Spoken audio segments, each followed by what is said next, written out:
nome é Carolina Oliveira e, ao lado de Igor Carvalho, hoje iniciamos a rodada de entrevistas do Brasil de Fato com os candidatos e as candidatas à Prefeitura de São Paulo. O primeiro entrevistado é o candidato dos Partidos Trabalhadores, Gilmar Tato. Mestre em Ciências Sociais e doutorando em Engenharia Elétrica pela Escola Politécnica da Universidade de São Paulo, Tato já foi deputado estadual e federal, além de secretário municipal de Transportes de São Paulo, nas gestões de Marta Suplicy e Fernando Haddad. Olá, Gilmar Tato, seja bem-vindo à nossa entrevista. Olá, Igor. Olá, Caroline.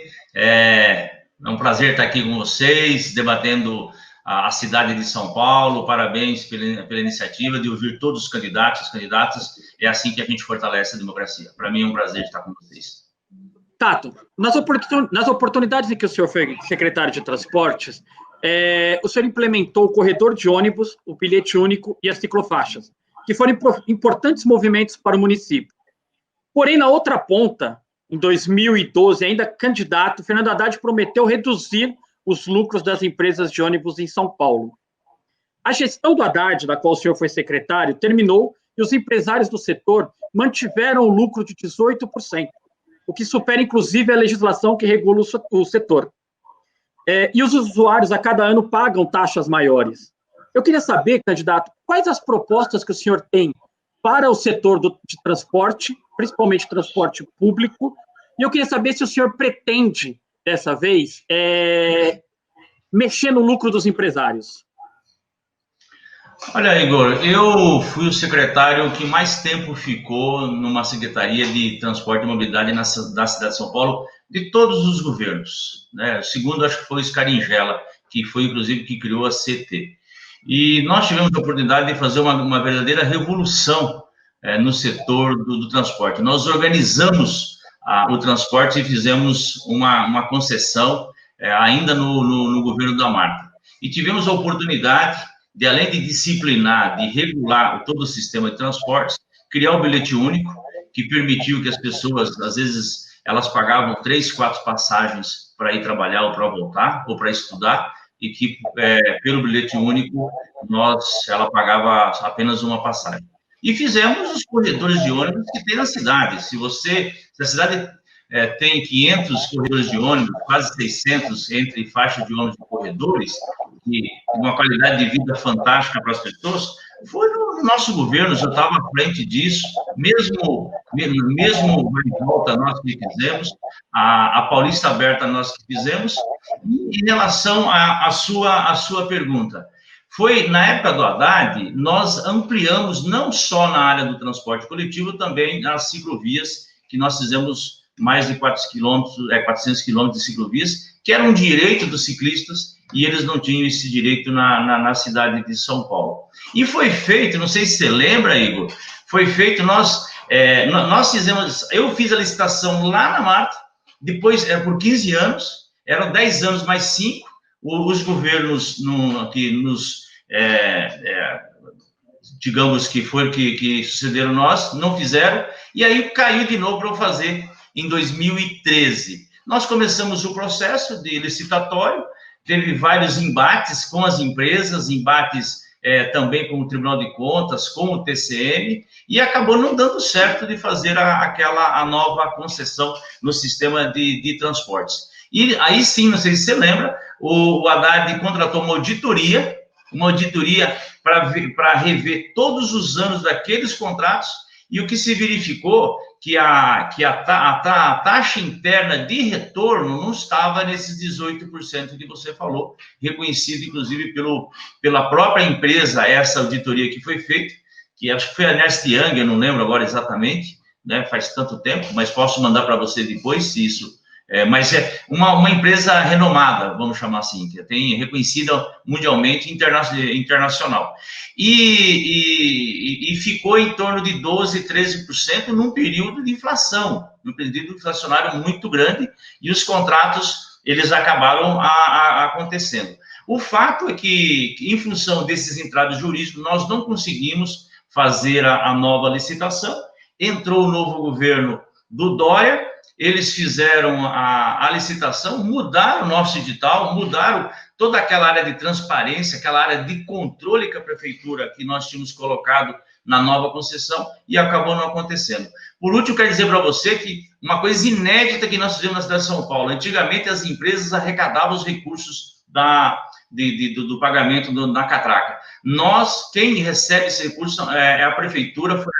Candidato, vou te interromper, falta um minuto. Foi a SP Trans. Então, esse recurso é todo ele centralizado na prefeitura, e a prefeitura aí sim paga pela prestação de serviço a essas empresas, que foi algo inédito, que isso sim foi peitar os empresários naquela época, e nós tivemos sérios problemas, inclusive de enfrentamento da máfia dos fiscais, que foi muito difícil a nossa vida, mas mesmo assim a gente evoluiu e apresentamos depois, inclusive, o bilhete mensal, semanal e diário.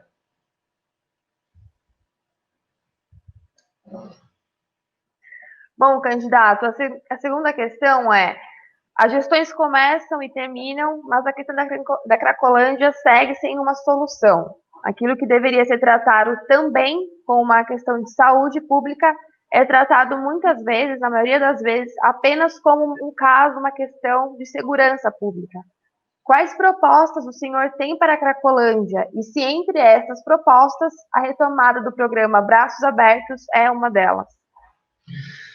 Caroline, o programa Braços Abertos, ele ganhou prêmios internacionais, porque envolveu tanto os dependentes químicos, que eram a parte, digamos, era a necessidade de você cuidar deles, envolveu médicos, a área de saúde, na área de saúde os médicos, psiquiatras, enfermeiras, teve um cuidado especial em relação a essas pessoas. Envolveu a área da assistência social, então você tinha assistentes sociais acompanhando todos os dias aquele pessoal que ficava ali em torno da Estação da Luz. Envolveu a área da Secretaria do Trabalho, porque foi dado, inclusive, oportunidade para que eles pudessem ter um trabalho, aqueles que tinham condições de realmente trabalhar, e também envolveu teve toda uma política, uma preocupação de dar abrigo para essas pessoas, ou através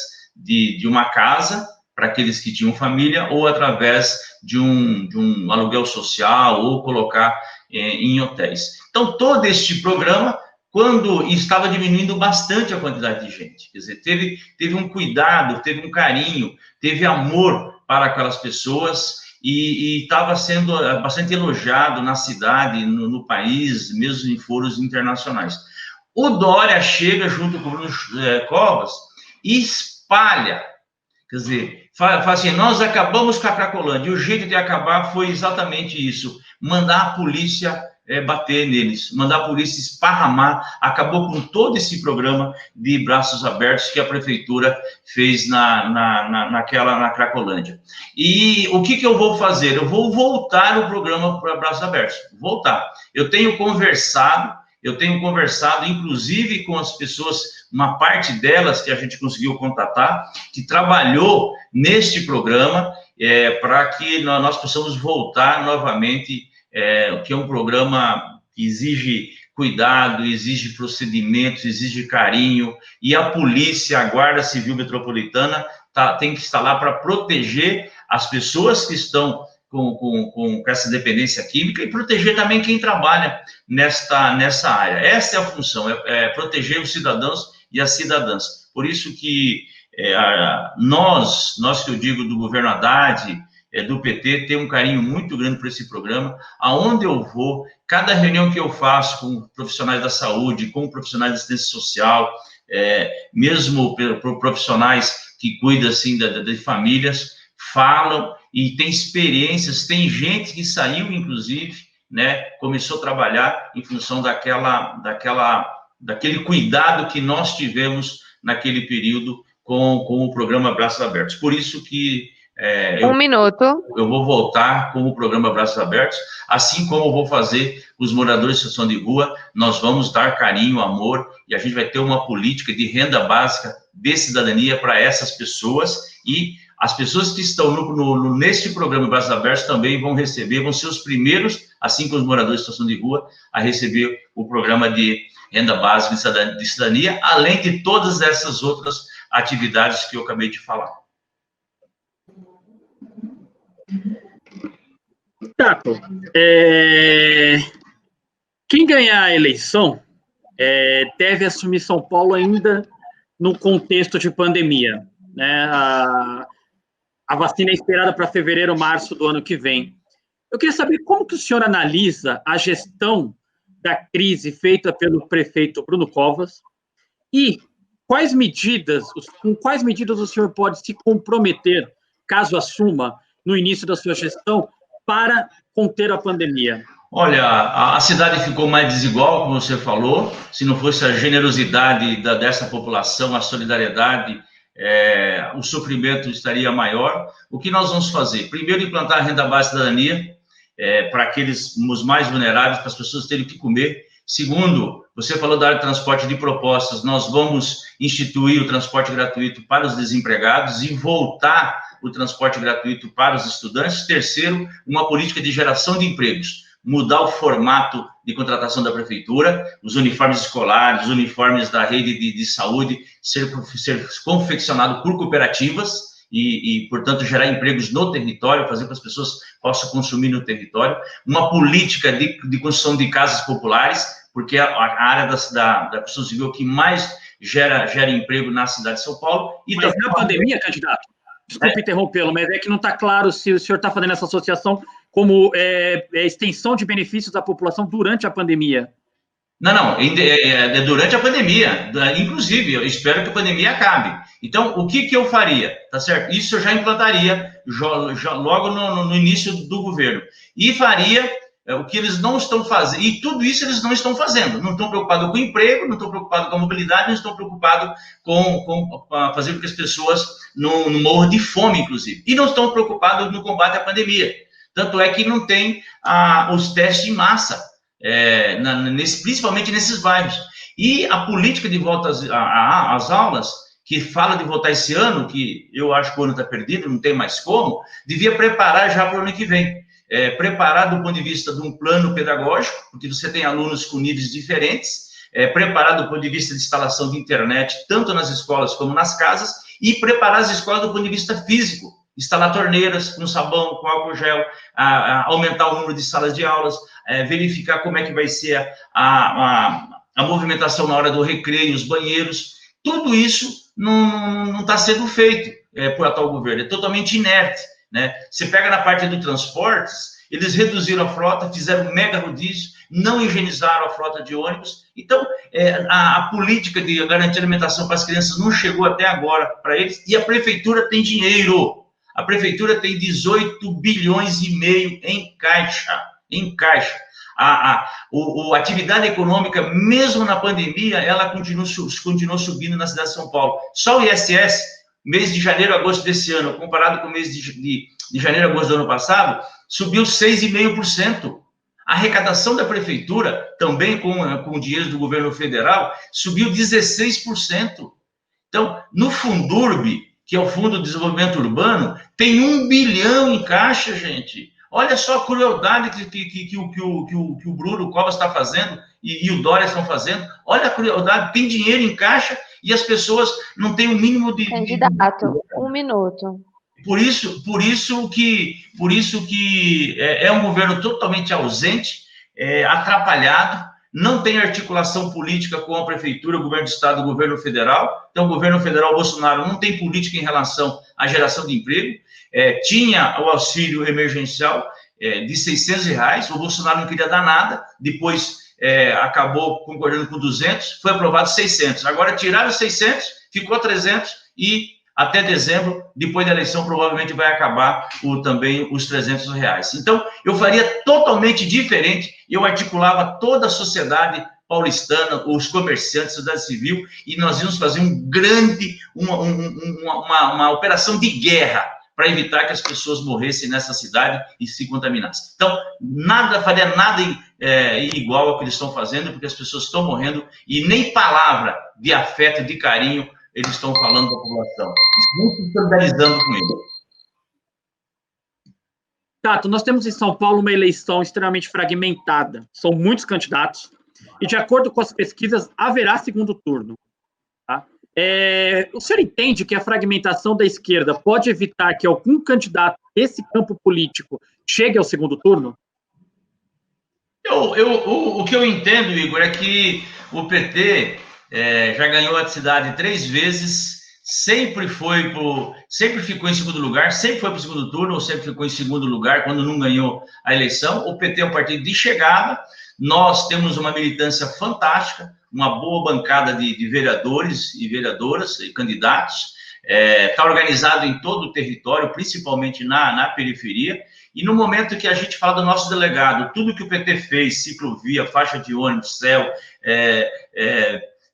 uniforme escolar, corredor de ônibus, Paulista Aberta, os 7 hospitais, UBS, Rede Hora Certa, enfim, tudo isso que o PT fez. E falar que eles tiraram, o PT faz o benefício, entrega o benefício e eles tiram. Como tiraram o leve leite, nós vamos voltar com o leve leite. Eles tiraram o passe do estudante gratuito, nós vamos voltar. Eles queriam colocar farináceo, colocar ração humana nas escolas, que eu, quando fui secretário de abastecimento, fui eu que coloquei a alimentação, almoço e janta nas escolas. Nós implantamos a subprefeitura que eles centralizaram e não deram transparência aos atos da administração pública. E nós fizemos toda essa revolução no sistema de transporte. Então, essa força do PT, que o PT hoje tem 18% a 20% que as pessoas se dizem petista.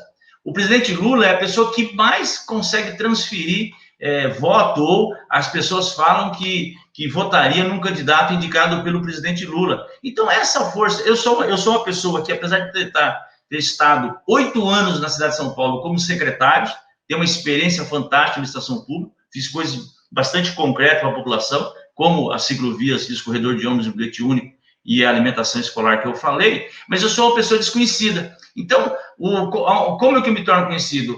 Como nós fizemos domingo, no início da campanha eleitoral, dia 27. Nós fizemos 27 carreatas em toda a cidade, bandeiraços, que é justamente para mostrar a força da militância do PT. Vamos fazer vários atos nesse período. Vai chegar o horário eleitoral dia 9 da televisão, e aí nós vamos começar a apresentar nossas propostas que vamos fazer para a cidade de São Paulo. Então, eu estou bastante esperançoso que o PT vai para o segundo turno, nós vamos ganhar a eleição, e vamos ver se vai ser o Russomano, se vai ser o Bruno Covas, quem vai ser o candidato do segundo turno deles, que a impressão que eu tenho que a população vai cada vez mais não votar no Bolsonaro. Então, você tem uma situação que o Dória enganou a população de São Paulo, falou que ia ficar 4 anos, foi embora, ganhou para governador e já começou querendo ser candidato a presidente da República. A rejeição está muito grande dele, e o Bolsonaro está diminuindo, está aumentando a rejeição também,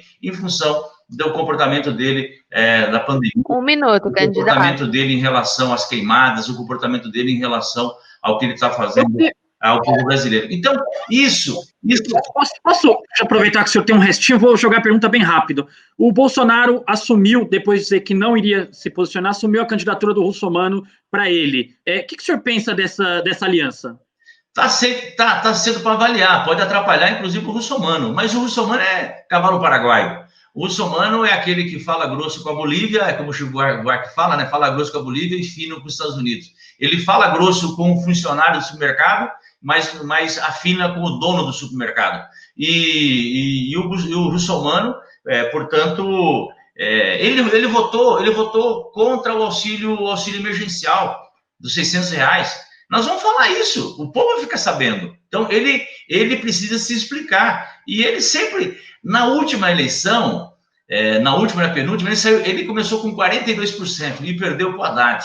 Então, é evidente que nós vamos fazer uma campanha propositiva, vamos apresentar nossas propostas, falar o que a gente pensa sobre a cidade. Eu participei de dois planos diretores, quer dizer, participei do plano de mobilidade na cidade de São Paulo, articulei com outras secretarias. Então, essa experiência e a ousadia que, quando eu estive à frente do secretariado, e o legado do PT, e mais a força do PT do Lula, é que vai fazer com que nós vamos para o segundo turno, e vamos disputar a eleição no segundo turno e ganhar a eleição pela 4ª vez aqui na cidade. O PT tem uma tradição na cidade, é um partido de chegada, e a gente está muito animado.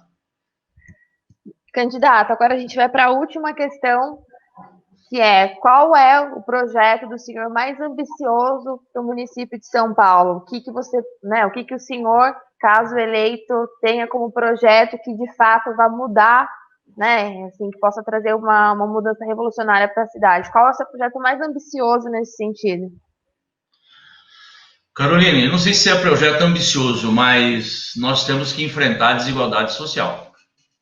O fosso entre ricos, super ricos e pobres está aumentando ainda mais no Brasil e na cidade de São Paulo. Nós temos que enfrentar isso. Nós temos que nos indignar e também fazer algo em relação a isso. Por isso que, quando eu falei da renda básica de cidadania, é porque eu quero começar a implantação para os moradores de situação de rua. Os moradores de situação de rua precisam de carinho, de respeito, de um tratamento adequado, uma abordagem adequada. Desde a abordagem para cuidar da sua saúde, você ter pessoas que cuidam da saúde, ter um cuidado que eles possam ter um local onde eles possam lavar a mão, possam lavar sua roupa, possam ir no banheiro que não tem.